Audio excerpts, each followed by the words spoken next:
Hey everyone, Season 8 was a bit of a roller coaster. Kai'Sa wasn't even a thing at the start, neither was Pyke, and even though it's landed in a pretty decent spot now, it definitely wasn't always like that through the 20 patches that we had. Dvir Green left a comment on a recent video saying we should do a Season 8 rewind and look at how the game has changed, so that's exactly what we're going to do today. I can't cover everything or it'll be way too long, but we're going to focus on any major changes and the general meta of each patch starting all the way back at 8.1 in January of last year. I actually had forgotten that this was even a thing, but back in 8.1, the meta was overheal and relic shield bot lane. If you remember, you got a double shield out of it and it was pretty broken. You just couldn't kill an AD carry. You used to give gold to each other and you'd get this like 250 plus health shield when the quest rewarder was complete, which was absolutely ridiculous. This was a patch that Bram was also given these passive buffs where they doubled his burn damage to 4% of the maximum health and suddenly made him very good. This was a patch where Graves' smokescreen was also reworked to be the mega slow. It went from 15% slow to 50%, and that's when he could actually start to gank again. The meta was like Kleptomancy, Ancient Coin, Nasa's top lane, the bot lane meta obviously with the relic shield, or you just buy any support items and you just farm the entire game.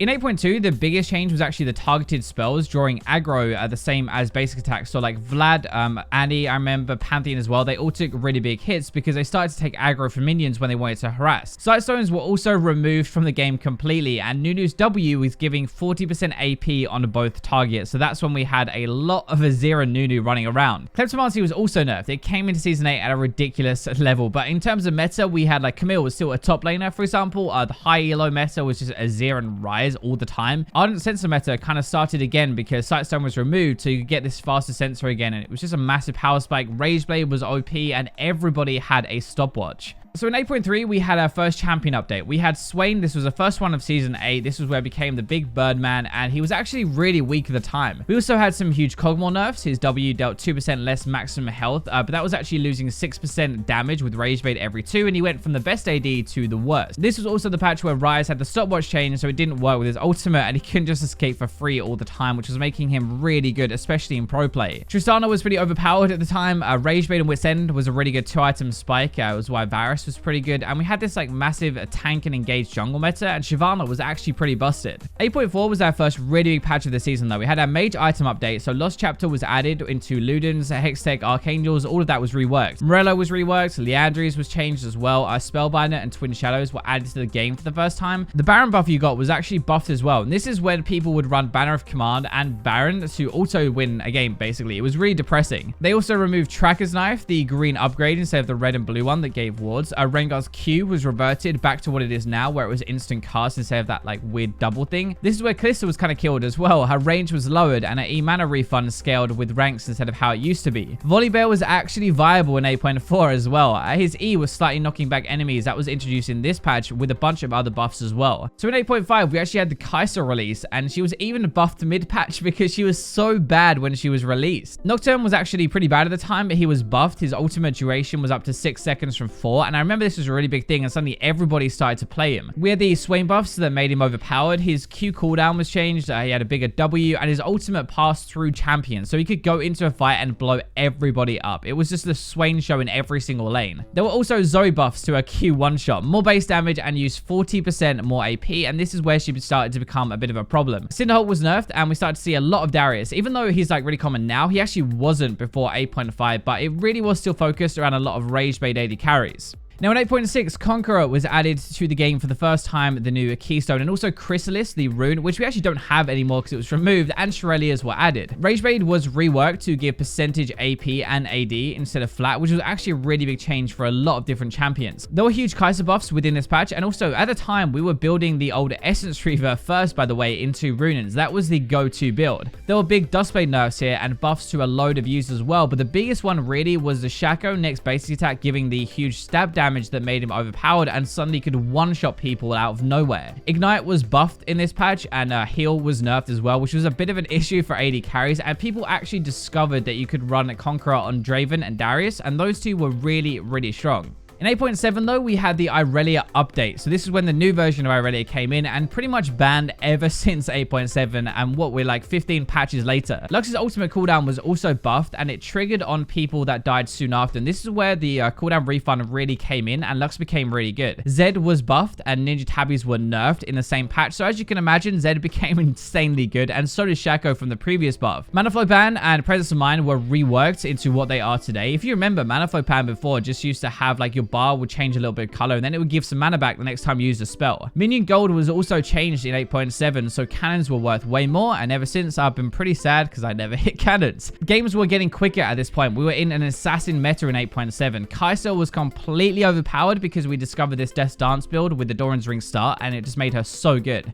Rage Bay Jhin decided to become a thing because of the Rage Bay rework in the previous patch, and we also had a lot of Proto Belt Shurelya's Vlad Rush. It was everywhere. So in 8.8, we had the LeBlanc update, basically reverted back to the old one-shot LeBlanc, and she became basically instantly overpowered again. Ahri was updated as well, so her E, her charm, the damage amp was added back onto that, and the orb stopped giving move speed. Varus was also updated. His W was changed to make the next Q do more damage. Arcade was actually nerfed this patch to give less AP from mana, but the biggest one was Ready to Graves. It was the last buffs to make him kind of overpowered. He had buffs for loads of patches, but this was the final one that made him really good. Aatrox also became kind of overpowered again with Conqueror, and this was pre-reworked, by the way, a Trinity Force and Rage Bay build. So in 8.9, we had the mid lane mage wave clear and mana changes, if you remember that, so you couldn't just AFK push the entire lane phase, and it made everything a lot more aggressive. AP champions were much better at taking towers as well, so you just saw them melt through, and Lich Bane builds were insane. And also Mundo had some ridiculous changes. His ultimate was healing for 100% of his maximum health, if you remember that, and he just was absolutely everywhere. Rift Herald did way more damage to towers and suddenly was actually worth taking.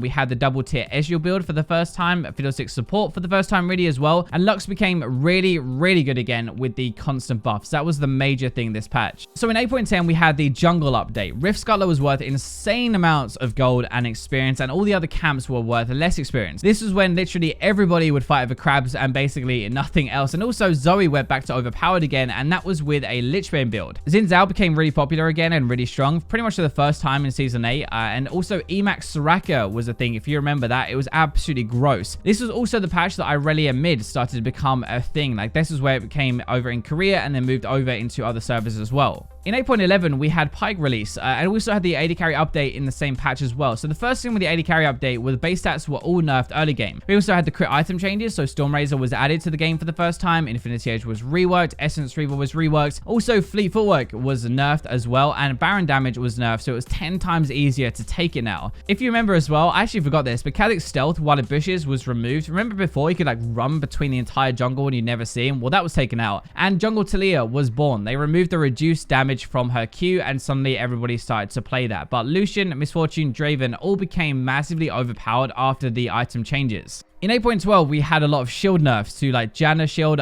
decays over time. Lulu was less than half as long, and nerfs to all sensor as well, like all the sensor items like Redemption and stuff like that. Banner of Command was actually removed from the game in 8.12 as well, and Sterix was changed to grant bonus AD instead of base, which makes it way better for a lot of ability bruisers, and suddenly they were really strong. It was also the introduction to the non-AD carry bot laners, mostly Vlad and Yasuo at the time, but this was the first time we actually saw like non-AD carries do really well. In 8.13, we had the Aatrox update, and at the time, remember, everybody hated this. Literally everybody. Nobody thought this was a good rework. Bounty gold was also increased quite a lot. Death timers were decreased early to stop the snowball to make the game a little bit longer, and global tower gold was decreased to give it more of a personal touch. Swain bot became a thing in this patch and started to destroy absolutely every lane, basically. Kindred became top tier after a string of buffs like previous patches as well. It wasn't just this one. And we also saw loads of poke fiddle as a support. Remember where everybody would play it, max Ari, and just throw it out constantly with Aerie? That was this patch. In 8.14, the big thing was probably that funneling was killed in this patch, so it had been a thing for the previous patches as well. We didn't really see it in solo queue, so I haven't included it so far, but this was a patch that it was actually killed. Physics W was also reworked, so now that the next basic attack deals bonus damage, and it wasn't that priming mechanic where basically if you had it on you and it filled up and you used it, you'd basically die. We also had some big Ahri buffs where your E, your charm was lasting way longer rank 1, and that is really the point where she became insanely overpowered and really good for solo queue. We had some TP nerfs, longer cooldown and cancel cooldown as well. Ghost Poro was reworked to be an active thing, and a zombie ward was given the damage and only from enemy wards killed. Hellablaze Jhin and also Quinn bot lane were really good at this time as well, and AP Tryndamere was the best top laner in the game. So in 8.15, we had the famous Akali update. This was when she came in with her entire new kit. Lee Sin's Q was also rebalanced to be worse early, but better later, and that's when we actually started to see a bit more of him. There were more crit changes, mainly Stormrazor going down to 2,800 gold, so this is when it became really cheap and actually pretty good. Qmax Garen was actually first used a ton in this patch with Deadmans, and Aatrox became pretty OP finally since his update. This was the first patch where people actually started to play him and realized he was good. Quinn was also a solo Q terror running around absolutely everywhere, killing everybody with this Dustblade build. Now in 8.16, we actually had a lot of damage rune nerfs, mostly like sudden impacts had less penetration, Scorch was half as good, Electrocute, the base, and the ratios were both nerfed at the same time. We also had crazy Leona buffs to let her have 100% uptime on her W, if I remember that, and she went from pretty much non-existent to one of the best supports. There were a lot of tank buffs in this patch as well. The biggest was probably Scion gaining more health from his W when he stacked it up from minion. We were seeing less assassins and more tanks running around health stacking in this meta. This was when we had a really big meta shift. So in 8.17, we had the Nunu update as well. This is when he finally got his changes and reworked into the new style that he is in now. Kassadin also had some ultimate buffs to have a lower cooldown early, and also we saw the Rod of Ages and Archangel's build kind of come back, and Fleet Footwork as well as a Keystone, which we'd never really seen on a mage before. King was buffed, his E making it last a bit longer, and also Dark Harvest started to pop up on junglers properly, and the combination of those two together made Kayn insane. Basically, this patch was a lot about tanks coming back because crit champions weren't strong enough to kill them anymore after the item changes, and assassins had been nerfed in the previous patch, so it just happened to be tank meta. In 8.18, though, Aatrox was buffed, giving him better healing and more AD on his ultimate. Nobody had really figured him out properly yet, but this is a patch where he became insane. This patch was also a big shift for AD carries as well. Kai'Sa's passive damage was nerfed, but also in the same patch, Lucian's Q-AD ratio was buffed. That is the start of where Lucian has been top tier ever since, really, and Urgot started to become pick or ban in Korea with Unsealed Spellbook. That was the first time we actually saw it. Junglers all started taking Dark Harvest in this patch as well, especially Graves with the Stormrazor build, like the Warrior into Stormrazor. This is the first patch where Graves was just massively overpowered. In 8.19, you'll probably remember we had the Worlds patch, and a lot of things were overbuffed. At this patch, it was kind of ridiculous. Darius was overbuffed with his W base damage going up and his E arm penetration increased, so he became an absolute lane monster. Kha'Zix was overbuffed as well. Passive AD ratio doubled, and W slow much better when evolved. Thresh was overbuffed, but before, remember, he wasn't really played very much, but now his Q mana cost was lower, and the cooldown was down 4 seconds rank 1, so he was absolutely everywhere. This was the patch where Pyke was overbuffed as well. The ultimate execute damage increased to 250 to start of the game, and suddenly Pyke and Thresh were just like pretty much in every single game. We also had the Leandris buff that made it insanely strong for picks like Brand, so that started to become a thing. But actually Glacial Augment, that slow build for like mages and stuff, started to pop up as a meta pick on a Vel'Koz, Ahri, and a Veigar a lot more. We also started to see the Ghostblade Aatrox build tear up solo queue in Korea especially, and that became like meta pretty quickly.